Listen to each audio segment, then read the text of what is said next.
नुआ भाव में दायित्व नहीं कि जो आसीथिबा आम सरकार ये हूँ साधारण जनता सरकार। गत 24 वर्ष भितर अनेक समय लोक माने मुख्यमंत्री को भेटी पारु नथिले, तांकर सहित कथा ही न पारुथिले।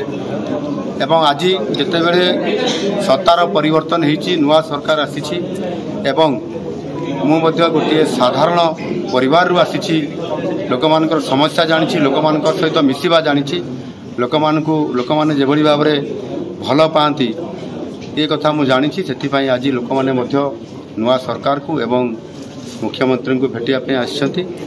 ता निश्चित भाव में गोटे संदेश जाउछि जे लोक मानकर जो 24 वर्ष रे काम हेई नाही, जो सरकार लोक मान को भल पाइबाटा कमी जाइछि, ताकू किभली भाव में पुनर्जीवित करी गोटे नुआ ओडिशा गठन करिबा एवं ताहा सहित लोकंकर विकास काम करने सहित लोकंकर सामग्रिक विकास हवा सहित सेवा हवा ये प्रकार आशा रखी लोक माने निश्चित भाव में आज सरकार को पाखक आसछंती, पाखर सरकार को देखिया चाहूँगी।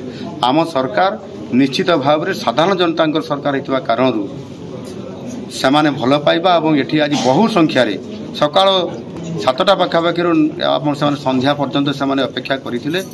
आज छुट्टी दिन में रज समय निश्चित भाव में मु प्रार्थना करी महाप्रभु जगन्नाथ निकट में 4.5 कोटी ओडियांकर भविष्यत एवं सेमानंकर विकास किभली भाव में त्वरान्वित हो पारिबो।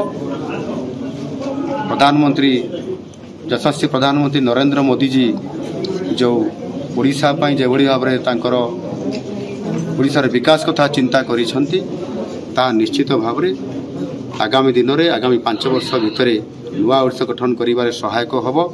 यह हूँ मोदी ग्यारंटी, निश्चित भाव में काम हबो। सेथिपाई मोर 4.5 कोटी ओडिया को बहुत बहुत धन्यवाद।